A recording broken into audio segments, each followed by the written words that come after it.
Okay. So yeah, thank you so much எங்கள் ஸ்க்ரீனிங்க்கு வந்ததுக்கு, support பண்ணுறதுக்கு, ஃபார் ஆல் ப்ரெஸ் பீப்புள். இந்த முக்கியமாக கொஸ்டின் எல்லாரும் என்ன கேட்பாங்கன்னா, இந்த படத்துக்கு ஏன் நீல நிற சூரியன்னு பேர் வச்சிங்கன்னு. ஸோ இப்போ வந்து சூரியன் எப்படி பிரகாசமாக நல்லா ஒரு சந்தோஷமாக இருக்குமோ, அவங்க வந்து ஆண்லேருந்து பெண்ணாக மாறினதுக்கு அப்புறமா அப்படி அவங்க ஃபீல் பண்ணணும் ஆக்சுவலாக. ஆனால் நீங்கள் பார்த்தீங்கன்னா அந்த அந்த புல் இருக்கிற அந்த பிரச்சனை அதெல்லாம் வந்து எப்படின்னா, இப்போ அந்த நல்ல பிரகாசமாக இருக்கிற சூரியன் மேலே ஒரு நீல பெயிண்ட் அடிச்சா, பிரகாசமாக இருக்கிற சூரியன் மேலே நீல பெயிண்ட் அடிச்சா எப்படி இருக்குமோ, அந்த பிரகாசம் மங்குமோ, அது மாதிரி அவங்க சந்தோஷமா இருக்க வேண்டிய அந்த தருணத்துல, அவங்க டிரான்சிஷன் ஆகி பெண்ணாகி சந்தோஷமா இருக்க வேண்டிய தருணத்துல அந்த பிரச்சனையெல்லாம் நடக்குது. அப்படி அதனாலதான் அது நீல நிற சூரியன். அவ சூரியன் தான், ஆனா அது நீல பெயிண்ட் அடிச்ச சூரியன் மாதிரி அப்படிங்கிறது ஒரு அர்த்தம். இன்னொன்னு வந்து அந்த கேரக்டர் பேரு பானுன்னு நீங்க பாத்துருப்பீங்க. பானுனா சூரியன். இந்த டிரான்ஸ்ஜெண்டர் ஃபிளாக்ல ப்ளூ கலர் வந்து ஆணை குறிக்கும், பிங்க் கலர் பெண்ணை குறிக்கும்.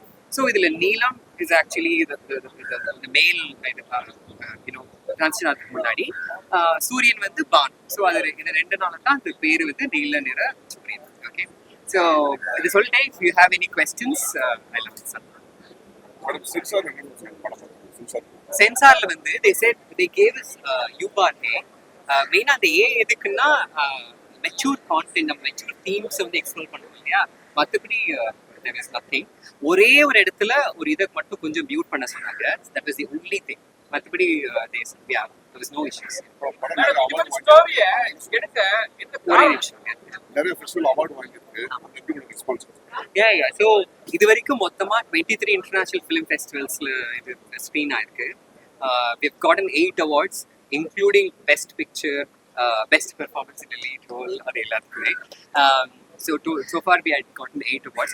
அங்கெல்லாம் எப்படின்னா, அவங்களுக்கு என்ன ஒரு சர்ப்ரைஸ்னா, இன் ஜென்ரல் இந்தியாவிலேருந்து வர ஒரு படம்னா சாங் இருக்கும், டான்ஸ் இருக்கும், ரொம்ப மெலோட்ராமா இருக்கும், சோகத்தை புழிஞ்சிருவாங்க அப்படின்லாம் அவங்க நினைச்சிருப்பாங்க. ரைட். ஸோ இந்த மாதிரி ஒரு ஒரு ஒரு சோஷியல் இஷ்யூவை இவ்வளவு ரொம்ப சோகமா இது பண்ணாம ஒரு மேட்டர் ஆஃப் ஃபேக்டா டீல் பண்ணது. அதுவும் இல்லாம இங்க நான் வந்து அமெரிக்கால இருந்த போது டிரான்சிஷன் ஆனேன். எனக்கு வந்து இவ்வளோ கஷ்டமாலாம் இல்லை இந்த படத்துல காட்டின மாதிரி. ஆனா எனக்கு என்ன தோணுச்சுன்னா, அது வந்து இந்தியால ஒருவேளை டிரான்சிஷன் ஆனா என்ன மாதிரி இருக்கும் அதை காமிக்கணும்னு தோணுச்சு. ஸோ அவங்களுக்கு வந்து நான் ஒரு இன்டர்நேஷனல் பர்சனா இருந்தாலுமே அவங்களுக்கு வந்து அது இந்தியாவில் இருக்கிற ஒரு ஒரு சப்ஜெக்ட், அது இவ்வளவு டீட்டெயில்டா அதை பண்ணதுல அவங்க ரொம்ப அப்ரிஷியேட் பண்ணாங்க. எல்லாம் என்ன சொல்லுவாங்கன்னா, டிரான்ஸ்ஜெண்டர் படம்னா அந்த மாதிரி ஆட்கள் LGBTQ அவங்க தான் வந்து பார்ப்பாங்க. இது வரைக்கும் நடந்த 23 ஃபிலிம் ஃபெஸ்டிவல்ஸ்ல ஒரு 1000 பேத்துக்கு மேல, 1000, 2000, 3000 பேத்துக்கு மேல பார்த்துருப்பாங்க. அதுல வந்து விரல் விட்டு எண்ணக்கூடிய பர்சன்ஸ் தான் டிரான்ஸ்ஜெண்டர் பர்சன்ஸும் LGBTQ பர்சன்ஸ். மிச்சம் எல்லாம் யார் அதை பார்த்தாங்கன்னா, மூவி லவர்ஸ், குட் கான்டென்ட் பார்க்கணும்னு நினைக்கிறவங்க. இன்டர்நேஷனல் ஃபிலிம் ஃபெஸ்டிவல் ஆஃப் இந்தியாவில் இந்த படத்தை போட்டப்போ நிறைய மெச்சூர் லேடிஸ், ஓல்ட் லேடிஸ் வந்து பார்த்துட்டு அந்த படம் முடிஞ்சோடனே அவங்க ரொம்ப எமோஷனல் ஆயிட்டாங்க. அதாவது சில பேர் சொல்லுவாங்க, இந்த மாதிரி கான்டென்ட் எல்லாம் வந்து ஜெனரல் ஆடியன்ஸ்க்கு அது அந்த எமோஷனுக்கு கடத்தாது, ஏன்னா அவங்களுக்கு அதுல எக்ஸ்பீரியன்ஸே இல்லை அப்படின்னு சொல்லுவாங்க. ஆனா அந்த லேடிஸ் எல்லாம் வந்து ரொம்ப நல்லா இருந்துச்சு, ரொம்ப எமோஷனலா இருந்துச்சு அப்படின்னு சொல்லும்போது எனக்கு ரொம்ப சந்தோஷமா. ஸோ இந்த ஆசீர்வாதம்ங்கிறதுக்கு ஜென்ரலா என்ன அர்த்தம் அப்படின்னா, இந்த டிரான்ஸ்ஜெண்டர் பீப்புளை ஒரு ஒரு பெடஸ்டல்ல வச்சு பார்க்கறது, அதாவது ஒரு ஒரு இடத்துல வச்சு பார்க்கறது. அதாவது நீங்க வந்து ஸ்பெஷல் பிறவி, நீங்க வந்து பிளஸ் பண்ணினா நல்லா இருப்பாங்க அப்படின்னு அதுக்கு காசும் கொடுக்குறது. இப்போ அது ரெண்டு சைட்லயுமே அது வந்து அது ஒரு எக்ஸ்பெக்டேஷன், ஒரு ஒரு இதா மாறிடுது. இப்போ ஒரு குழந்தைய பிளஸ் பண்ணணும்னா நீங்க வந்து டிரான்ஸ்ஜெண்டர் பர்சனா இருக்கணுங்கிற அவசியம் இல்லை. ரைட். அவங்க வந்து டாக்டர் காமிச்சிருக்கலாம், யார்கிட்ட காமிச்சிருக்கலாம், நல்ல மனசு இருக்கிற யாருமே ஆசீர்வாதம் பண்ணலாம். அது ஏன் டிரான்ஸ்ஜெண்டர் பர்சன்னா, ஏன்னா அவங்க வந்து இவங்கன்னா இப்படிதான் இருப்பாங்க, இவங்க கிட்ட இதெல்லாம் எதிர்பார்க்கலாம், காசு கொடுத்தா என்ன வேணாலும் பண்ணுவாங்க, அந்த ஒரு தாட்ஸ் எல்லாம் நம்ம வந்து உடைச்சிட்டே வரணும். அதை உடைக்கலன்னா அப்புறம் திருப்ப திருப்ப நம்ம வந்து அந்த ஸ்டீரியோடைப்பை திருப்ப அவங்களுக்கு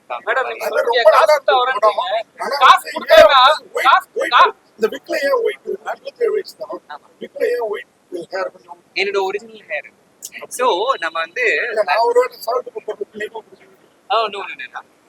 சாரி, அது நீங்க கேட்டீங்களே, சாரி நீங்க சொல்லுங்க. சரி மேடம், இப்போ என்னன்னா நீங்க டிரான்ஸ் வச்சு நல்லா படம் பண்ணிருக்கீங்க, நல்லா இருக்கு, சரிங்களா? இப்போ லேட்டஸ்டா நீங்க பாத்துருக்கீங்க, நியூஸ்ல பாத்துருக்கீங்க, பணம் கொடுக்கலன்னா அவங்க வந்து திருநங்கைகள் என்ன பண்றாங்க வார்த்தைகள் பேசுறாங்க. அதெல்லாம் வந்து நீங்க உங்க வாழ்க்கையில நீங்க பார்த்துருப்பீங்க. அதெல்லாம் ஏன் ஒரு புள்ளி கூட எடுத்து படத்துல காட்டல? இப்போ நீங்க பெரும்பாலான டிரான்ஸ்ஜெண்டர் பீப்புள் பத்தின மூவிஸ் பாத்தீங்கன்னா, ஃபார் எக்ஸாம்பிள் டேக் சூப்பர் டீலக்ஸ்லயே அவங்க என்ன காமிச்சிருப்பாங்கன்னா, இவென்ச்சுவலி அந்த விஜய் சேதுபதி கேரக்டர் ஒரு குழந்தைய என்னமோ எடுத்துட்டு போற மாதிரி அந்த மாதிரிலாம் காமிச்சிருப்பாங்க. இப்போ இந்தியாவில் வந்து கிட்டத்தட்ட 50 லட்சம் டிரான்ஸ்ஜெண்டர் பீப்புள் இருக்காங்க. எல்லாருமே ஒரே விஷயத்த ஒரே மாதிரி பண்றாங்களா நம்மளால சொல்ல முடியாது. கொஞ்சம் பேர் அப்படியும் இருக்காங்க. இப்ப எப்படி எல்லா மக்கள்லயுமே நல்லவங்களும் இருக்காங்க, கெட்டவங்களும் இருக்காங்க. அது ரெண்டுத்துக்கும் நடுவுல இருக்கிற எல்லாருமே இருக்காங்க. டிரான்ஸ்ஜெண்டர் பீப்புளையும் அதே மாதிரிதான். நல்லவங்களும் இருக்காங்க, நல்லா படிச்ச பெரிய இதுலும் வந்தவங்களும் இருக்காங்க. அதே மாதிரி அவங்க தேவைக்காக சில விஷயங்கள் பண்றவங்களும் இருக்காங்க. இப்ப அந்த மாதிரி கேரக்டர்ஸ் ஏற்கனவே எல்லாருமே காமிச்சிட்டாங்க, ரைட்? இப்போ பிச்சை எடுக்கிறதோ இல்ல ஏதோ ஒரு பாலியல் தொழில் பண்றதோ அதெல்லாம் ஏற்கனவே காமிச்சிட்டாங்க. இப்ப நான் பார்த்து வளர்ந்த இப்ப நான் பழகுற டிரான்ஸ்ஜெண்டர் எந்த மாதிரி இருக்காங்க? ஒரு இன்ஸ்பெக்டரா, ஒரு லாயரா, ஒரு டாக்டரா, அந்த மாதிரி டிரான்ஸ்ஜெண்டர் பீப்புளும் நிறைய பேர் இருக்காங்க. அப்புறம் அவங்க கதையில யார் சொல்றது? நானும் சொல்லலாம், யாரும் சொல்ல மாட்டாங்க.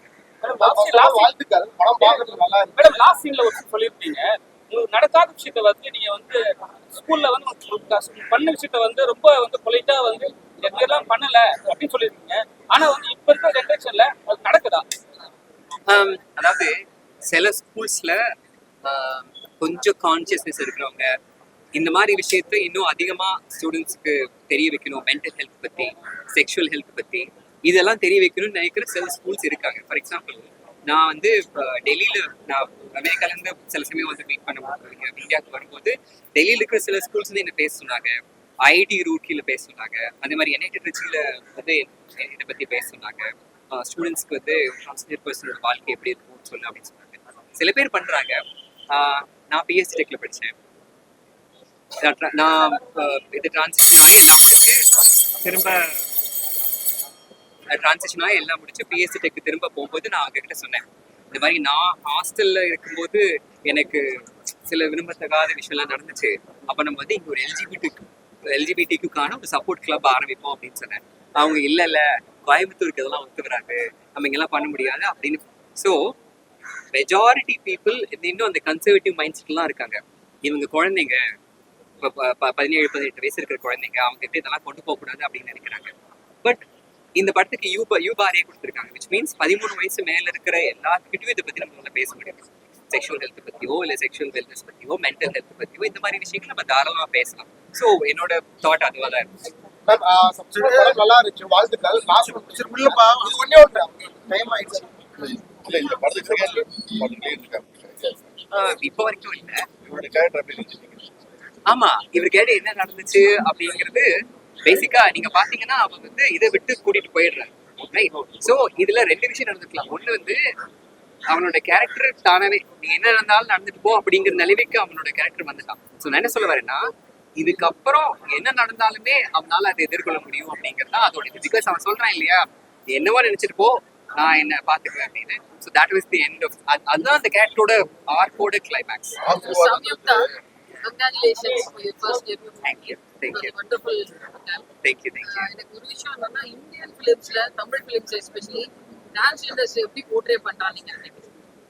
Because you have taken a different right.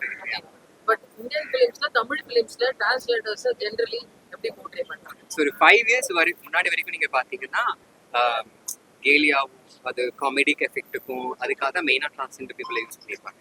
இந்த லாஸ்ட் 5 yearsல கொஞ்சம் அந்த கான்சியஸ்னஸ் வந்திருக்கு. அதாவது இது மாதிரி பண்ணக்கூடாது அப்படிங்கிற கான்சியஸ்னஸ் கொஞ்சம் வந்திருக்கு. ஆனா அவங்கள வந்து ஒரு ஒரு லாயராவோ இல்லை ஒரு இது இன்ஸ்பெக்டராவோ இல்லை ஒரு டீச்சராவோ போர்ட்ரே பண்ணணும். ஏன்னா நம்ம இவ்வளோ வருஷம் இதெல்லாம் பண்ணிட்டோம். கதைக்கு தேவையே இல்லைனாலும் ஒரு டிரான்ஸ்ஜெண்டர் கேரக்டர் பிடிச்சி இழுத்து கேலி பண்ணி அதெல்லாம் பண்ணியாச்சு. ஆனா தமிழ் சினிமாவுக்கு அந்த தார்மீக பொறுப்பு உண்டு. அது பண்ணதுக்கு பிராய்ச்சித்தை தேடணும் அவங்க. ஆனா இப்ப யாரும் பண்ற மாதிரி தெரியல. நான் ரீசெண்டா பார்த்ததுல ஒரே ஒரு படத்துல மட்டும்தான், கார்கின்னு நினைக்கிறேன், அதுல வந்து ஒரு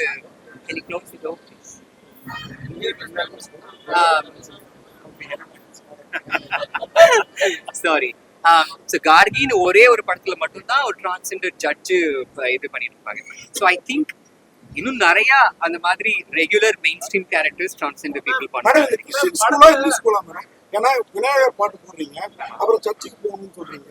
எந்த ஸ்கூல் அந்த particular VP is a Christian person. ஆனா டாக்கிங் லைவ் சவுண்ட் யூஸ் பண்ணல.